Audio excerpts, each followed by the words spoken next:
actually মই ক'ব লাগে আদি একে দৌৰা দৌৰিকৈ ঘূৰি ফুৰিছে মোক কাপোৰ চাপোৰ ঠিক কৰি আছে সেইকাৰণে মই আদি একচুৱেলি ষ্টাইলিংখিনি আদিৰে গোটেইখিনি মোৰ যিমান সেয়া গোটেইখিনি আদিয়ে কৰিছে কাপোৰযোৰ কৈছে বৰ্ণালী যিহেতু মই তিনিচুকীয়াৰ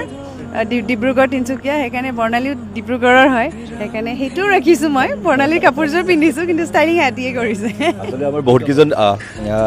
এইটো ৰিম্পিবাৰ বিয়া হয় গতিকে বহুতকেইটা ইভেণ্ট আছে আৰু ইয়াত বহুত ডিজাইনাৰে কাম কৰি আছে আমাৰ জোৰোণৰ লুকটো কৰিছিলে মেঘনা ৰাইমেডি মই ষ্টাইলিং কৰি আছোঁ মেঘনা ৰাইমেডিৰ আপোনাৰ আউটফিট আছিলে আৰু জুৱেলাৰী আছিলে গল্ডেন উইণ্ড' আজি এইটো হৈছে বৰ্ণালীৰ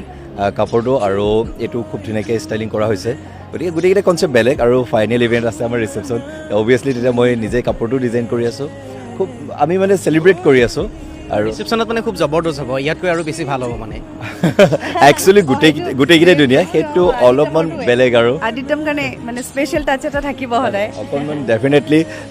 বেলেগ কৰাৰ চেষ্টা কৰা হৈছে আৰু সেইদিনাখনৰ কাৰণে খুব আমি মানে এক্সাইটেড হৈ আছোঁ কাপোৰযোৰ ময়ো দেখা নাই মই এক্সাইটেড ইণ্টাৰেষ্টিং বেয়াও হ'ব পাৰে এই কাপোৰযোৰ ৰিম্পিবাক চাবই দিয়া নাই যে কি কৰিম কি লুক হ'ব ৰিম্পিবাই নাজানে আৰু সেইটো মানে ছাৰপ্ৰাইজ কৰি থৈ দিছোঁ আৰু গোটেই আমাৰ প্লেনত আছে গতিকে ভাবিছোঁ খুব ভাল হ'ব আৰু চবেই ভাল পাব পিন্ধোৱাৰ সময়তহে গম পাব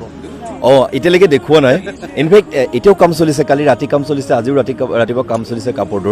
কাপোৰযোৰ কাইলৈ ৰেডি হৈ যাব আৰু পৰহিলৈ ৰিম্পিবাই ফাইনেলি মেকআপৰ পিছত দেখা পাব যে কাপোৰযোৰ কি বনাইছোঁ মানে কিমান মান এমাউণ্টৰ ভিতৰত আহিব কাপোৰ একচুৱেলি এমাউণ্টটো নকওঁ কিন্তু ভেৰি কষ্টলি আৰু ভেৰি ইউনিক আৰু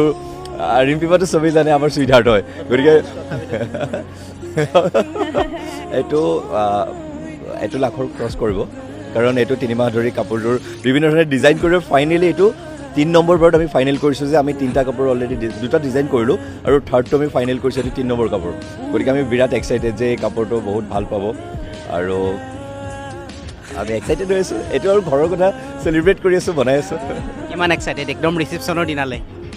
মইতো খুবেই এক্সাইটেড প্ৰথমবাৰ বিয়া হৈছোঁ এবাৰে বিয়া মই বহুত উৎপাত কৰিছোঁ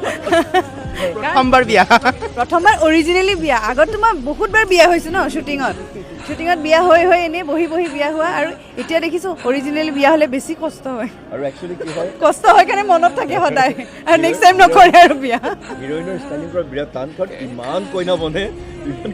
গতিকে অৰিজিনেলখনত বেলেগ বনোৱাটো বহুত টান হৈ যায় এতিয়া বিয়াৰ পিছত মানে যেতিয়া আৰু কইনাৰ শ্বুট কৰিবৰ কাৰণে আৰু বেছি মানে সহজ হৈ যাব মানে আৰু বেছি সহজ হ'ব নাই কইনা শ্বুট কৰাৰ কাৰণে মোৰ বিয়াৰ কাৰণে ইজি হৈ গৈছে বিয়াৰ পিছত সহজ নহয় শ্বুট কৰাৰ কাৰণে মোৰ বিয়াত সহজ হৈ গৈছে